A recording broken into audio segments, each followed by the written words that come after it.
Hello children, how are you? Let us start our lesson. चलिए तो lesson start करने से पहले हम लेसन क्या शुरू करने जा रहे हैं वो उसके लिए मैं आपसे एक रिडल पूछती हूँ, ठीक है।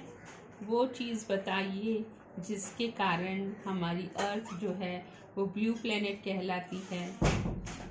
साथ ही साथ ये चीज़ जो है वो जीवन का आधार है। इसके बिना जीवन नहीं चल सकता, ना हमारा ना प्लांट्स का और ना ही किसी और चीज़ का। जीवन का ये आधार है। इसको हम अमृत भी कहते हैं। बताइए ये क्या चीज़ है? यस, ये है वाटर। तो आज हम वाटर के बारे में जानेंगे। आपको ये तो पता है कि वाटर बहुत सारे प्लैनेट्स में अर्थ ही वो प्लैनेट है जहाँ पर वाटर है, और इसलिए इसे वाटरी प्लैनेट या ब्लू प्लैनेट भी कहा जाता है। और ये वाटर जो है ये हमारे जो अर्थ पर किस किस चीज़ में है? ओशंस हैं, सीज हैं, गल्फ्स हैं, रिवर्स हैं, पॉन्ड्स हैं, बेज हैं, लेक्स हैं। ये सारी जो चीज़ें हैं ये वाटर जो है इनमें पाया जाता है। और इसके कारण ही ये सारा ऊपर कैसे वाटर एटमॉस्फेयर में जाता है, फिर नीचे आता है। तो ये सारा रिलम ऑफ वाटर जो है इसको हाइड्रोस्फीयर कहा जाता है। और जैसे हमारी बॉडी में भी बहुत सारा वाटर है, उसी तरीके से अर्थ पर भी 71% जो है वो वाटर है और खाली 29% जो है वो लैंड है।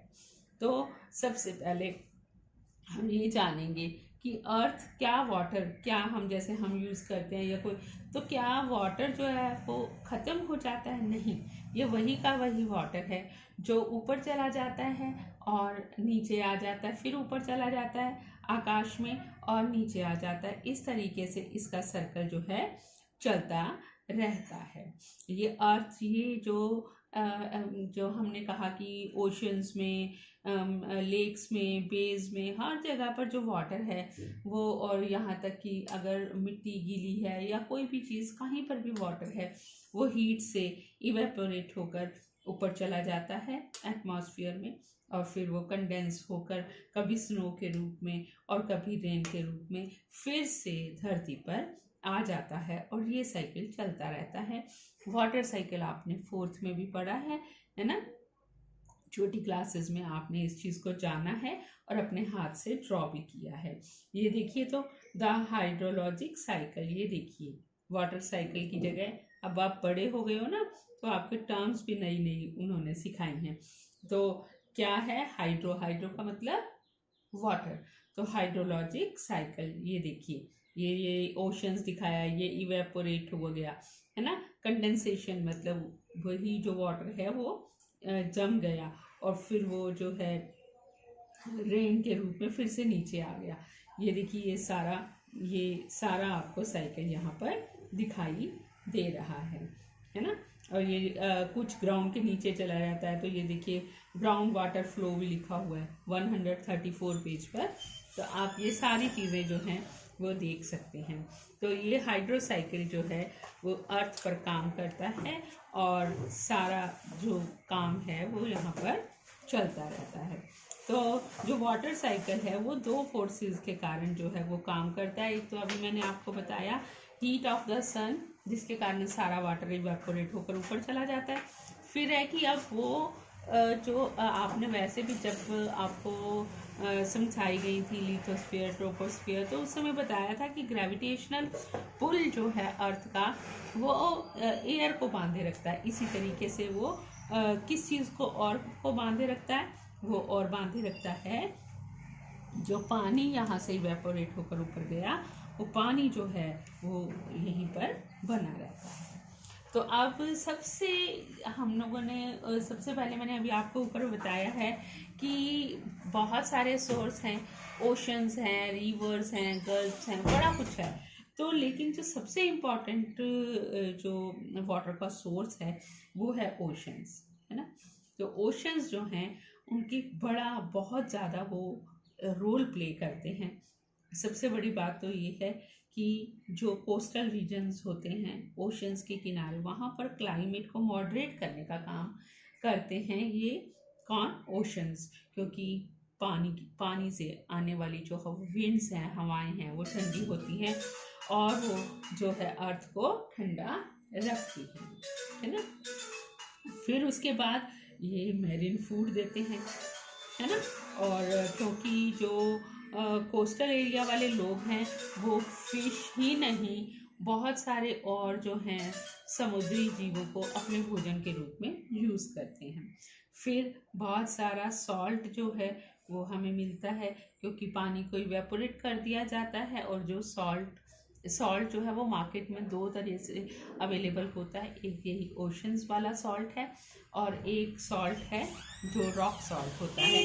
अभी ज़्यादातर इन दिनों ओशंस वाला सॉल्ट ही जो है वो काम में लिया जाता है। फिर जो ओशंस हैं, क्योंकि हर तरह का पानी उसमें गिरता है तो उसमें हर तरह के मिनरल्स और केमिकल्स होते हैं।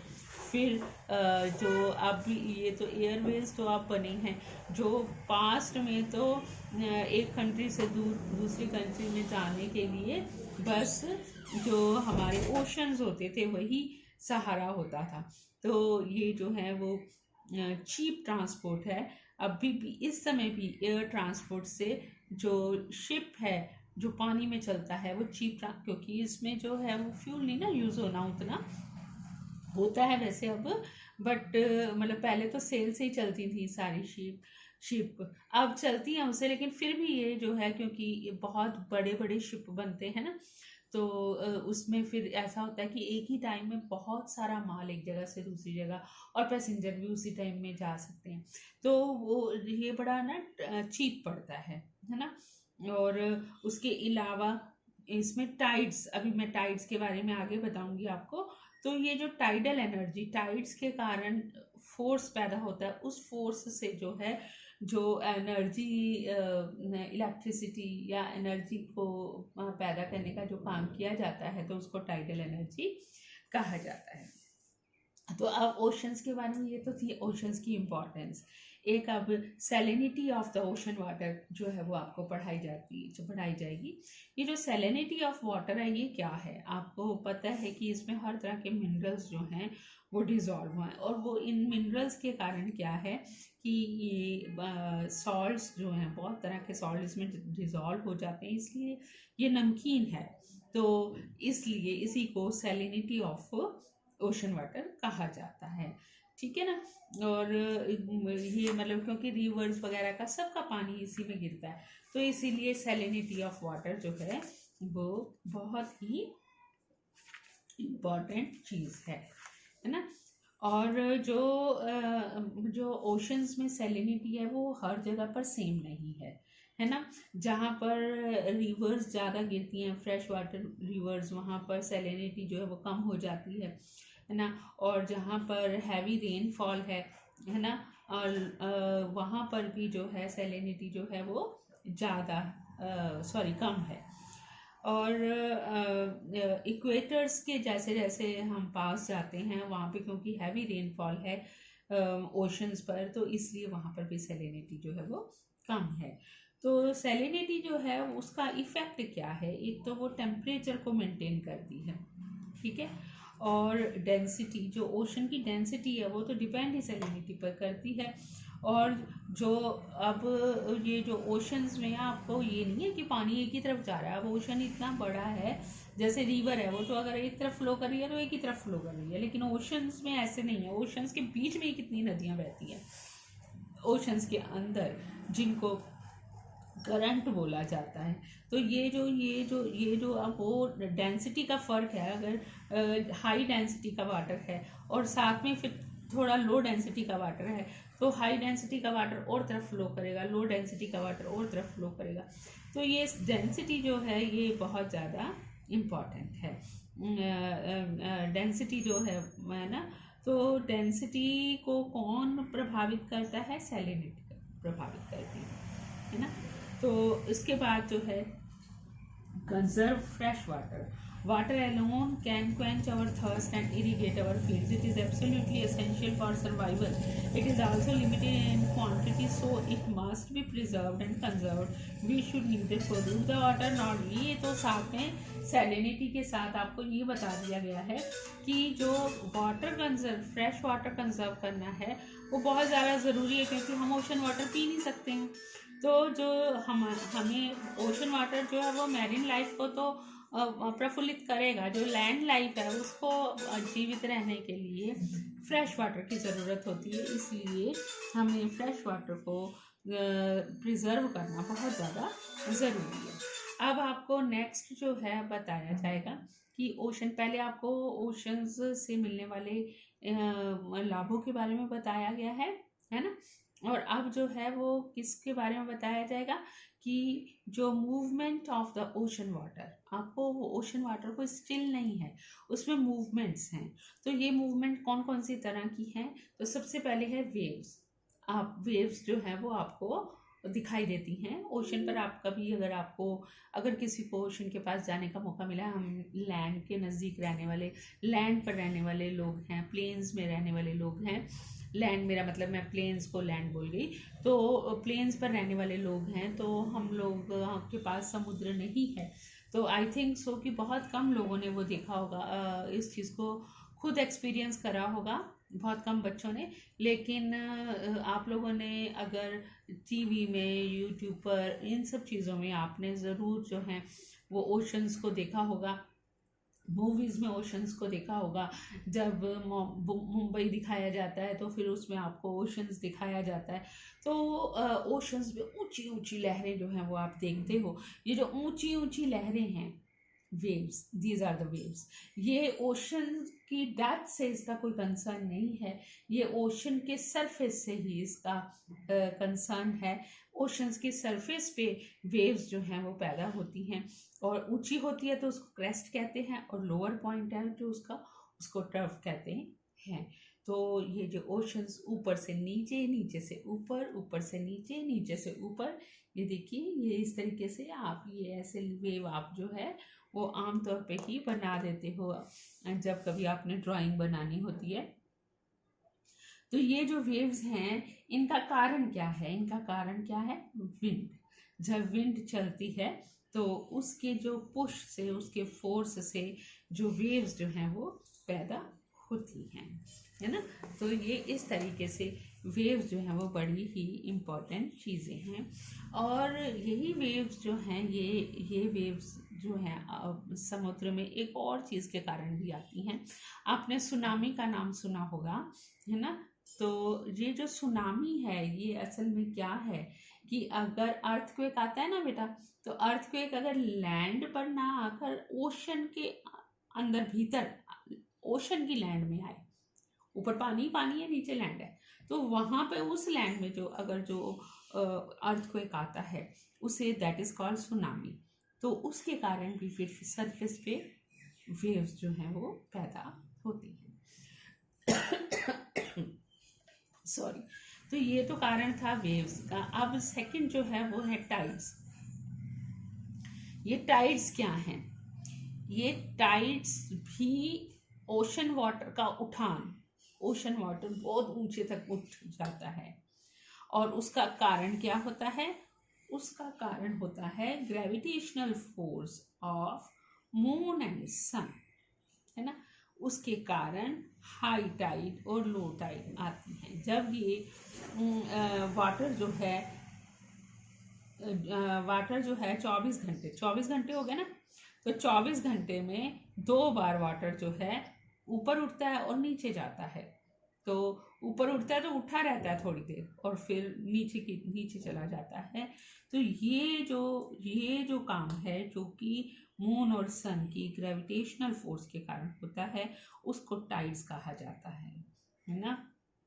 तो how tides are form? The water of the earth nearest to the moon gets pulled under the influence of the moon's gravitational force and causes high tide.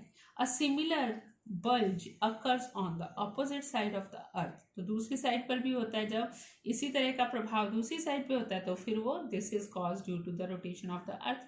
Between these two areas of high tides are areas of low water levels. These are areas of low tides. तो वहाँ पर जहाँ पर पानी जो है वो नीचे होगा, अब अगर एक तरफ टाइड ऊपर चली गई तो नेचुरली दूसरी तरफ पानी नीचे रहना है ना, तो उसको क्या कहा जाता है, लो टाइड कहा जाता है. और जब फुल मून होता है या न्यू मून होता है, फुल मून तो हो गया जब सन मून यहाँ से अर्थ से पूरा दिखाई देना है, और न्यू मून जब अर्थ से मून मतलब अमावस्या की रात है ना, तो उस दिन क्या होता है, जो the sun the moon and the earth are in same line. The sun and the moon exert the combined gravitational pull. As a result the tides are the highest. कब होती हैं हाईएस्ट, फुल मून और new moon के दिन, और इनको spring Tide और नीप टाइड बोला जाता है. ठीक है ना.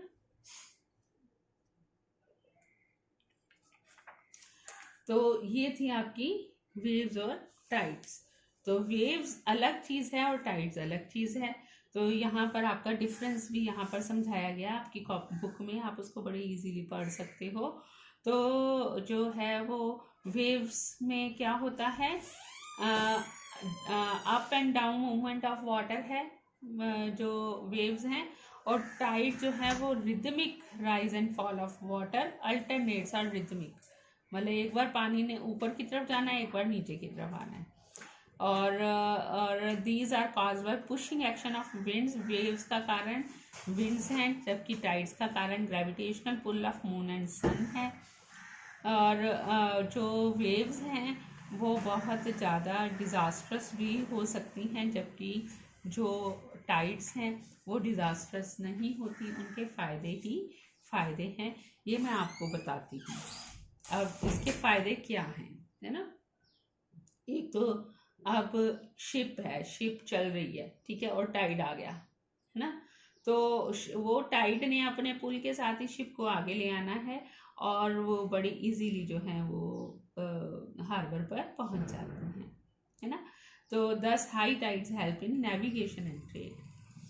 हाई टाइड से जो है फिशिंग में भी बहुत मदद मिलती है, क्योंकि जब हाई टाइड होती हैं तो जो फिश हैं वो क्लोज़र टू शोर आ जाती हैं, और जो फिशरमैन हैं उनको बड़ा ही इजी होता है कि उनके पास बहुत सारी फिश होती हैं पकड़ने के लिए. कौन से टाइम में, जब हाई टाइड होती है.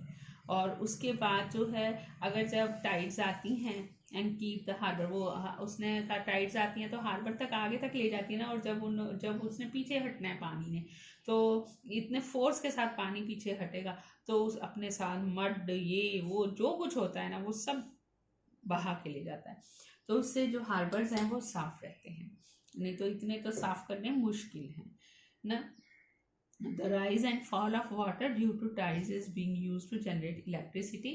जो टाइडल, आपने सबसे पहले जब ओशंस के लाभ पढ़े हैं, ओशंस के लाभ मैंने आपको बताए हैं, उस समय मैंने आपको टाइडल एनर्जी की बात कही है, तो वो यही टाइडल एनर्जी है.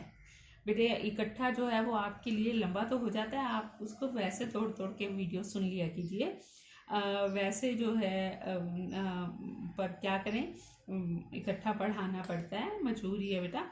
तो इसलिए आप जैसे अगर आपको लगता है कि बस मैं इतना ही अभी ग्रास्प कर सकती हूँ या सकता हूँ, तो आप वीडियो इस समय बंद कर दीजिए और फिर से चलाकर उसको जो शेष है वो फिर से सुन लीजिए. तो वैसे मैं एक ही वीडियो में आपको ये सारा भेज रही हूँ. अब अगला जो काम है, पहले हमने पढ़ा वेव्स के बारे में, फिर हमने पढ़ा उसके बारे में, टाइड्स के बारे में, और अब आपको बताया जाएगा ओशन करंट्स के बारे में. ये जो ओशन करंट्स का कारण है, ये ना तो ग्रेविटेशनल फोर्स है और ना ही विंड्स हैं. इसका कारण क्या है, इसका कारण है डेंसिटी का डिफरेंट होना. इस कारण समुद्र के अंदर ही हमें स्ट्रीम्स ऑफ वाटर एक कॉन्स्टेंटली एक तरफ से दूसरी तरफ बहती दिखाई देती हैं. कुछ मतलब समुद्र में कुछ दूरी तक जो पानी है वो एक पर्टिकुलर डायरेक्शन में जा रहा है, साथ में दूसरी चल रही है तो वो दूसरी तरफ जा रहा है। इस तरीके से उसमें अलग अलग वेव्स जो अलग अलग जो हैं वो इनको करंट्स बोलते हैं। फिर हमें करंट्स जो हैं वो दिखाई देती हैं। These are normally swift, deep and narrow, ranging in speed from 2 to 10 kilometre per hour. अब ये जो ओशंस हैं, ये मैंने अभी पहले ही ऊपर आपको बता दिया कि ये difference in density of ocean water के कारण ये चीज़ पैदा होती है ना? और फिर उसके बाद क्या होता है कि जो विंड्स चल रही होती हैं तो वो क्या है, लगातार एक बार जब डिफरेंस पैदा हो गया उसके बाद करंट एक ही तरफ क्यों चल रही है, एक खास विंड के कारण उधर ही चलती चली जाती है। Duration of movement of ocean water is generally controlled by duration of prevailing winds, shape of the adjoining coast and rotation of earth also bring about a change in the direction of ocean currents.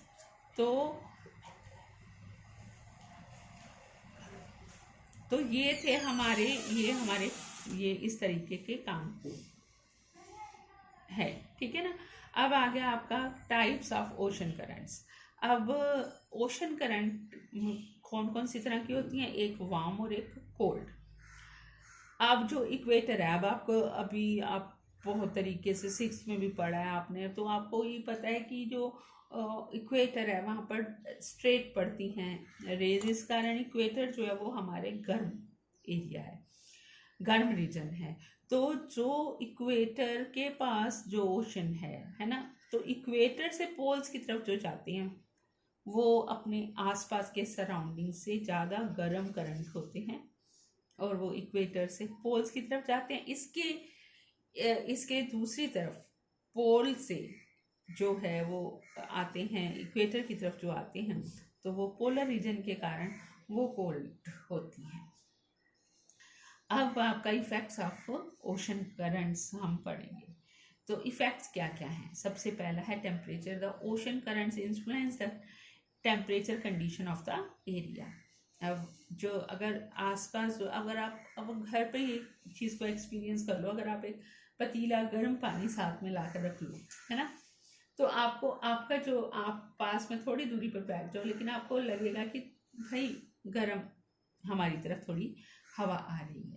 तो ये तो एक पतीला water की बात है, और जब इतना वाटर इकट्ठा गर्म जा रहा है एक से दूसरी तरफ, तो नेचुरली जो आसपास का रीजन है वो क्या हो जाता है, गर्म हो जाता है। तो अब फिर जो दूसरी गर्म हो जाता है या ठंडा बह रहा है तो फिर ठंडा हो जाता है, एंड एडजॉइनिंग जो लैंड्स हैं उनके टेम्परेचर पे फर्क पड़ता है। फिर आ गया आपका रेनफॉल। तो winds blowing from sea to land and passing over a warm ocean current pick up large amount of moisture and bring heavy rainfall in the coastal areas. तो winds blowing from sea to land, जो सी से land की तरफ जाती हैं, आपने sea breeze और land breeze पढ़ी है ना 5th में। Passing over warm ocean current pick up large amount of moisture, तो उनमें जब वो वार्म ओशन से निकलती हैं तो वो विंड में वाटर, क्योंकि वार्म है तो वार्म वाटर जो है वो इवेपोरेट होकर तो वो विंड्स में बहुत ज़्यादा मॉइस्चर दे देता है, और फिर वो वाली जो विंड्स होती हैं, जिन विंड्स में हैं आपका वाटर वेपर्स हैं, वो आगे जाके वर्षा करती हैं, ठीक है ना। तो ये चीज़ जो है वो आपकी, और इसका ये चीज़ होती है रेनफॉल, है ना।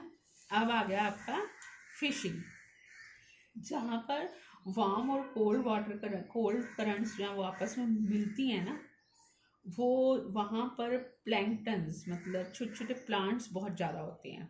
तो ऐसी जगह पर फिर क्या होता है कि फ़िश को अपना भोजन बहुत मिलता है, इसलिए ये एरिया जो है फ़िश यहाँ पर बहुत आय में मिलती है। तो अगर आप अपना पता है, अगर आप अपना ऑब्जर्वेशन स्ट्रांग रखें ना, तो ये चीज़ आप इस चीज़ को समझने के लिए अपने एनवायरनमेंट को देख सकते हो। आप देखो, जब बरसात एकदम गर्मी होती है फिर बरसात आती है, तो आप क्या देखते हो कि जगह जगह छोटे छोटे प्लांट अपने आप पैदा हो जाते हैं। यहाँ तक कि जो आपकी चीज़ें खाने पीने की होती हैं, ब्रेड डेयरी है वो है, तो वो जल्दी ख़राब हो जाती हैं। वो हमारे लिए तो ख़राब होगी, असल में वो क्या है कि वहाँ पर अलग अलग तरह के प्लांट्स उग जाते हैं, है ना। तो वो मोल्ड भी एक तरह का प्लांट है, तो फंगस भी एक तरह का प्लांट है। तो क्या है कि जो मॉइस्चर, वार्म, ये दोनों चीज़ें मिलकर जो हैं वो प्लांट्स को एक अच्छा एनवायरनमेंट देती हैं ग्रो करने के लिए, ठीक है ना। अब यहाँ पर इन्होंने देखो एग्जाम्पल्स भी दिए हुए हैं। The Grand Banks near Newfoundland North America, the Dogger Bank and Great Fisher Bank in the North Sea are some rich fishing grounds. Navigation, the area where a warm and cold currents meet experience foggy weather. और ये weather जो है किसके लिए अच्छा, ये अब उसके ये नुकसान है कि नेविगेशन के लिए ये वाला एरिया फिर जो है वो ठीक नहीं होता है, वो प्रॉब्लम क्रिएट करता है। तो ये इस तरीके से आपने जो इसमें क्या क्या पढ़ा है, इसमें आपने वाटर के बारे में हम बात कर रहे थे। और क्योंकि वाटर का मेन सोर्स जो है ओशन है, तो बाद में सारा जो लेसन है वो ओशंस पर टिक गया। ओशंस के करंट मूवमेंट्स के बारे में आपने पढ़ा, ओशन की इम्पोर्टेंस के बारे में आपने पढ़ा, और ओशंस के बारे में सारा कुछ आपने पढ़ा है। और ये जो केस स्टडी है, चलो अब ये हम नेक्स्ट लेसन में कर लेंगे। इसके साथ ही मैं आपको क्वेश्चन आंसर भेज रही हूँ, और आप लोगों ने वो क्वेश्चन आंसर कर, अगर आपको खुद मिलते हैं तो आपने खुद ही ढूंढ के कर लेने हैं। आपको ज़रूरी नहीं है कि आपने सारे नकल मारने हैं, ठीक है ना। It is not compulsory to copy all the questions. जहाँ पर आपको मुश्किल लगे भेज मैं एक एक रही हूँ, लेकिन अगर आपको जैसा लगे वैसे आपने कर लेना है। Thank you very much.